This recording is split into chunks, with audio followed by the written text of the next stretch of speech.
I'm Shauna J. Cerniak, founder of Every Woman Empowered, and alongside are my co-hosts, Johnny Gallardo, international artist, and Every Woman Empowered resident artist. And Neela Janu, certified laughter yoga instructor, founder of Let's Laugh Yig, and happiness ambassador for Every Woman Empowered. Welcome to Chit Chit Chat!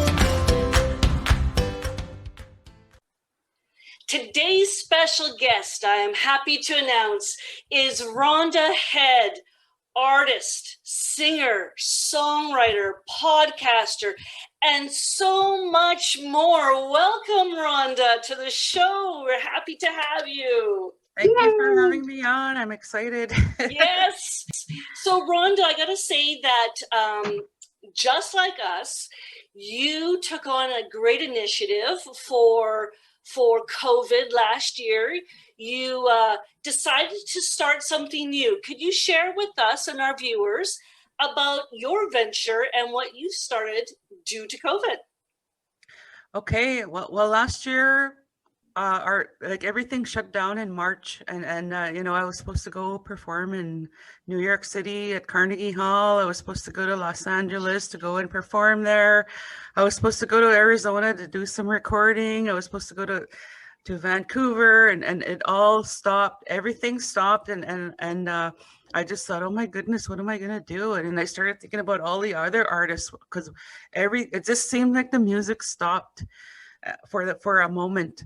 So when I started thinking about it, I just started thinking, well, I want to keep the music going. So I came up with the idea of creating an online interview, like such as yours, to interview Indigenous artists from all over the world. And that's what I did. I'm on my 82nd show, and I started in April, and I've been having one artist a week to 2 artists a week. So it's been incredible, and some of the stories that the artists have shared in their journey have been so like moving and inspiring, and it's just been so wonderful. You know, there's great things that have happened with COVID, and a lot of times, people are too busy focusing on the negative, but look at the positive that's come out of it. And here you have touched so many Indigenous artists around the world. And what surprised me the most was the amount of variance of musicians of work, like what they sing or what they play.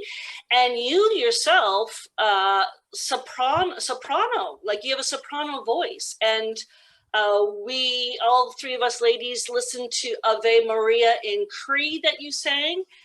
And I gotta say, your voice is like an angel's. Like, it just amazes me, the range and the sound that comes out. So you have some serious talent, and not only are you embracing your talent, you're helping others to embrace theirs and let the news go out. So we really admire you for taking that initiative on. Thank you so much. And yeah, I've been interviewing, it's all genres, not only like round dance or powwow, it's also like classical, jazz, and blues, and also I interviewed a gentleman from Japan, and he had his own style, but he incorporated his own language in Japan, and created music like reggae music, and he crafted his own instrument. He called it the tankore, and it was so beautiful. And when he plays his music, you just want to dance. And it even though like you don't know what he's singing, but it sounds pretty good. No kidding. Wow, that's amazing. So unique. And I think you're also highlighting or bringing awareness to artists like beadworkers and fashion, right, as well? Yeah, I started interviewing fashion designers. My first designer that I interviewed was Red Berry Woman from North Dakota. So I want to actually get a dress made from her, and I started interviewing powwow dancers, and I'm working towards interviewing people in the acting field. Exciting stuff. I learned that you had quite an interesting health journey. could you kind of share what that was about and how it changed your perspectives on healing methods? Yeah, when I was 21 years old, I was diagnosed with an acoustic neuroma brain tumor, and it was it was a fairly large size. It was 3.2 centimeters, like a golf ball size, and it was pressing against my brainstem. So it was really urgent for me to get the surgery done. And one of the things that happened to me was I had a interesting conversation with my then neurosurgeon, and because I was only 21 at the time when I got diagnosed, I asked him, is there any way, like one of the um how do you say, Alternatives? the symptoms, I could have been paralyzed completely on my left side, on my face. So because of that, I was young, and you know, I didn't want to have a paralyzed face when I was a young lady. So I asked him, is there any way you could save my facial nerve? And he said, you don't make $1 million and you're not famous. So that kind of blew me away when he said that to me. And right then and there, I knew he didn't care about me. And then I'm like, well, you're not going to touch me and I'm going to fire you. And when I went back to my regular doctor back home in the PA, I told my doctor, I said, I want a new doctor. He's not going to touch me. And he said, well, you're going to be diagnosed as a difficult patient. I went, do you think I care? I really don't care. I'd rather be comfortable with a doctor who's going to care about me and not treat me like a number. So I did get a new doctor. His name was Dr. Michael West in Winnipeg, and apparently he is and was the best neurosurgeon in Manitoba. And I'm really glad I followed my instinct and fired the other doctor, because I don't know what would have happened after that. So me and my neurosurgeon, we keep in touch, and I'm so grateful what he done for me. And you know, he took really good care of me, and he loved me, he cared about me, and I love him too for taking good care of me. Wow. Jeez. You know, like it's so important for people to understand that the doctor works for you and is there for you. And you have every right to say, no, I don't want to work with a doctor that doesn't take me and my care with 100% full in and to be there for you. So good for you, Rhonda, because honestly, that's bull. That's total bull. Yeah, exactly. Exactly. Yeah, exactly. Yeah. You know, with all those, oops, sorry. I just gonna say, question everything. Yes. Yes, absolutely. I mean, it is our right to be able to ask those questions, and they're not bad questions, they're good questions. We have to look after ourselves first. Right. You've overcome all of these huge obstacles, because like seriously big health obstacles. What pushed you forward to continue to perform and strive for more? Well, what pushes me is, you know, I almost lost my life, and I don't take things for granted. And when I want to do something, I'll just go and try it and do it. And if it doesn't work, it's fine too. You know, I'll just keep going and make another goal. So that, you know, being around artists too, for me, it's very inspiring. That energy of being around artists it gives me energy to want to create more. It's just a real beautiful feeling. It is, isn't it? I just love the fact that you started your program during COVID like we have, and that just warms my heart, especially as an artist myself. And what has been the best thing that you have learned because of COVID?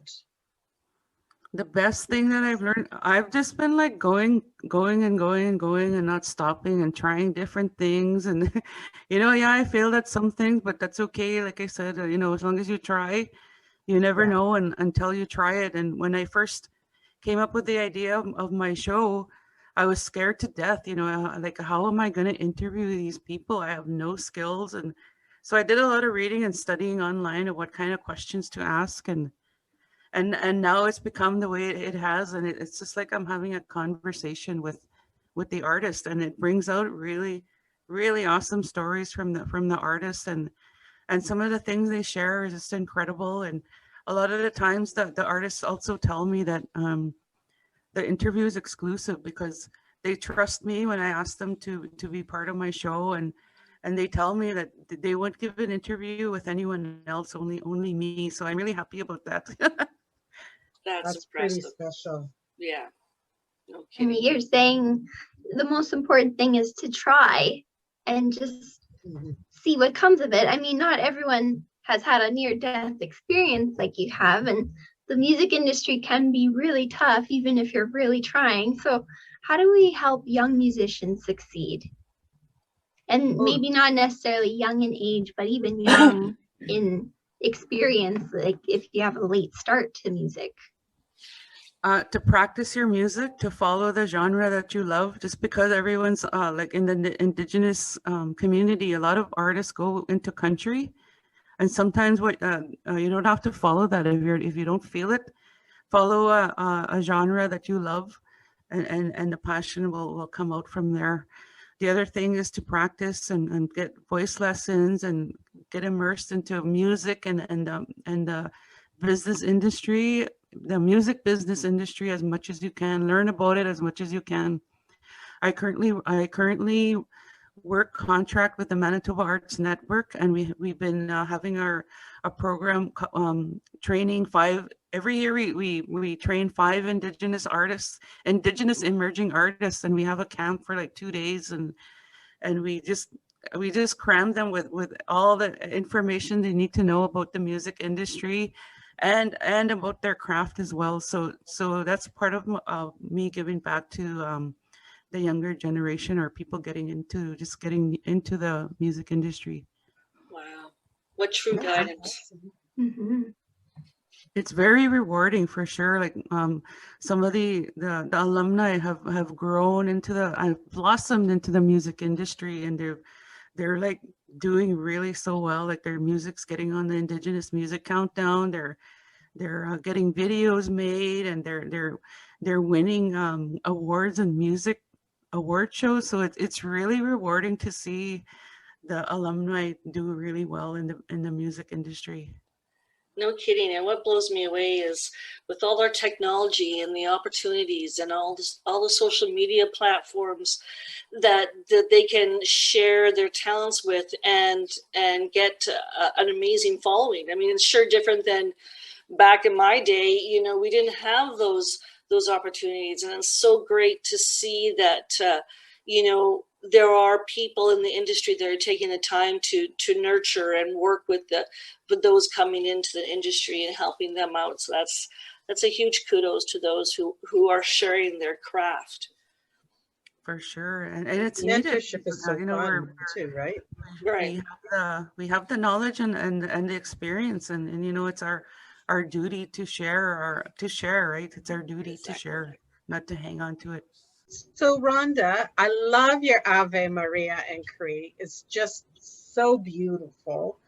Do you have any other songs, any classics that you would like to do in Cree also? I do, but I also recorded How Great Thou Art in Cree, Amazing Grace in Cree, and the other one that I was thinking about the other day is O Solo Mio. It's sung in Italian, and I thought this song would sound so beautiful in Cree. So I'm looking for a translator to translate it into Cree, and then I'm going to go and record it. Wow. That's pretty exciting. I'm so excited. I love that song. Oh. Well, you know, I do have a mother-in-law that's Italian. So if you do need someone to convert the Italian part, I got that part for you if you need. The Awesome. Okay. There's a couple other people I could ask, but yeah, definitely the Italian side. I got you. Awesome. Yeah. Love, you really found your genre with classical music, but you also have great songs like 500 Years, and that I just listened to earlier today, and it gave me goosebumps. And I think with the lyrics in the song, you know, the more stories that we share, the more healing can happen. So thank you for putting out those sort of songs, and I just can't wait to hear more I'm of glad it. you mentioned that song, because that was the very first song that I wrote and composed. And Wow. I wrote it in one afternoon at the BAM Center, and I really believe that the ancestors channeled through me to write that song, because that was my very first song that I wrote. Ooh, And goosebumps again. Giving me more goosebumps. and then I went to bed. Like, it took so much energy out of me, because I cried, I got angry, I was sad, and then I went to my room to sleep. And then I came back that evening and I composed my melody based out of the landscape of Opaskwayak Cree Nation. I graphed the landscape of the tree line and the valleys onto a music staff, a music staff, and that's where the melody came from. Wow. Wow. Oh, thank you. That's so beautiful. Thank you for sharing that. So last question for you, Rhonda, for me is, if you could only listen to one artist for the rest of your days, who would that be and why? That would be Luciano Pavarotti. He to me, his voice was so perfect, and he sang without effort, and every note was perfect. And when he sang, you could tell he was singing to the heavens, and they could hear him in heaven. And now he's an angel, and his voice is recorded, and it still continues. And his like he me and my sister were supposed to go see him that year he passed away, and the concert got canceled, and we got our refund back, but I almost got to watch him, and I know I would have been crying throughout the whole concert. Yes, when you see an artist like that sing, I mean, the power of his voice just resonates with every essence of your being. It's so incredible. I've seen a few, the Four Sopranos, and I've seen a few other artists, and just hearing their voices is just like Neela said, it just does goosebumps. It's just like, wow. So, Rhonda, today I wanted to ask you a question. We are in the month of June, and this is Indigenous month for June. And for those who are watching, we are all wearing orange today, and not agreed upon. It wasn't all of us in unison to say, hey, let's wear orange, but we all noticed today during our interview that we are wearing orange. And I really want to talk about the 215 bodies that were found in BC. And I just wanted to ask you, how are you feeling about this coming to surface? And what are your thoughts on this issue? Well, the news brought me to my knees. I cried. I have been crying the past few days. It's been so devastating news, and it is unfortunate that incident has to bring our stories to the forefront, because our parents have been telling these stories for a long time, and no one was listening, and Canada wasn't listening. We were listening because we knew they were true. And then when they heard this astounding amount of babies that were found and buried, probably murdered, and genocide. I've been talking about that residential school is genocide against our people, and it was very, for me, like I said, it's unfortunate that story that broke out, really. It brought us to our knees, but it also brought the other Canadians to their knees. It shocked them. Meanwhile, we knew our truth, and it just triggered us all. But it shocked Canada, and it finally made them realize, oh my God, this happened to the Indigenous people. Canada's ugly history has finally come out, and those babies are angels too, for them to share that story of what happened. to us, to all of us in Canada. And you know how many, I don't know how many, well, we probably know there's probably hundreds of kids buried right across Canada in residential school and church sites. And you know, it was very devastating. It made me angry, but it also made Canada realize this, and the world. It made news around the world. It finally shed light on an issue that has been there from the start, but that has been ignored. Yeah. And you cannot, the world cannot, Canada cannot ignore it anymore. No, they can't. And you know, it's been amazing the amount of people that have all rallied together. And for those that accused or said that this was wrong, or there was made up stories, or you know, now the truth comes out, and I hope that people will honestly join together as one on this and start to get the word out, start to find out more, start to take the time to learn. You know, too many people have assumptions, have been told, you know, certain things. There's the prejudice. If anything from this, I hope that the world will take the time to learn, to understand, to listen, and to support. That's all I can hope and pray for. You know, no child should ever have to endure the hands of another human being. And 215 babies are gone. And why? Mm-hmm. You know, it's devastating. And thank you for sharing that, Rhonda, with us on your thoughts on that. And I want to share too. Speaking about 500 years, my final sentence on my song is my wish for all humanity, to love and to be kind. Such simple words, but why is it so hard? Mm-hmm. You know, such simple words. Well, Rhonda, I just really want to take this time to thank you for being part of our show, new mouths today, and for taking the time to share your craft, to share with us about how you're making a difference for other Indigenous artists around the world, and how you took COVID and you owned your time and said, sorry, COVID, you don't win. I got this. So good for you. Thank you for sharing your talents, your beautiful voice, and thank you for sharing your heart and your opinions on those that are no longer with us.